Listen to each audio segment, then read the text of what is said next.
Moi, je laisse souvent ma porte un peu entrouverte pour pouvoir avoir les gens qui passent. Voilà, les collègues ne se limitent pas simplement aux collègues de la boîte.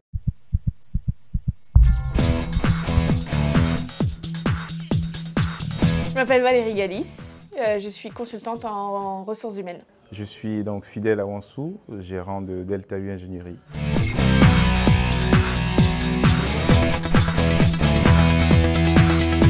Je me suis lancée il y a un peu moins de 2 ans maintenant, mais je me suis retrouvée chez moi. J'ai aménagé un petit bureau dans ma chambre, comme ça, et j'étais à ça de mon lit.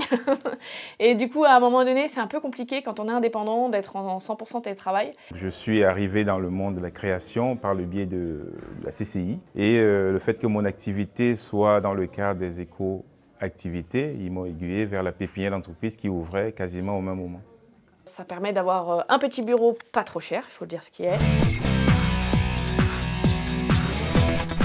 Au bout d'un moment donné, on a envie d'autre chose, de sortir de chez soi et de pouvoir faire la différence entre le bureau et la maison. Le fait d'être à les pépinières, on a quand même déjà on va dire des collègues, d'autres qui sont dans le même cadre, qui tâtonnent, qui commettent des erreurs.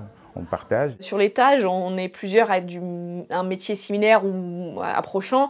Et du coup, voilà, on discute, on parle de ce que l'on fait, de nos éventuelles problématiques.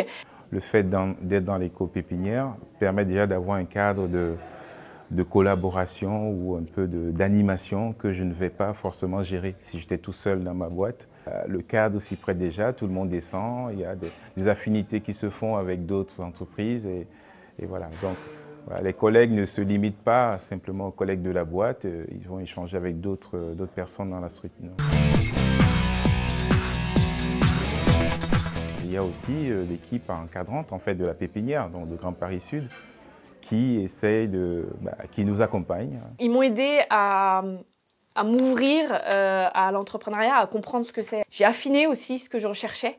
J'ai affiné mon client type, la personne vers qui je veux aller, avec qui je veux travailler. Puis il y a régulièrement des activités qui sont mises en avant. La semaine dernière, il y avait un atelier sur le pilotage de la trésorerie, par exemple. Je pense que j'ai réussi à éliminer une partie de ce sentiment d'imposture parce que quand on n'est pas indépendant, consultant depuis des années, on a ce sentiment, ok, je connais mon sujet, mais en fait, je suis toute petite par rapport aux autres. Ça m'a beaucoup aidé aussi l'accompagnement.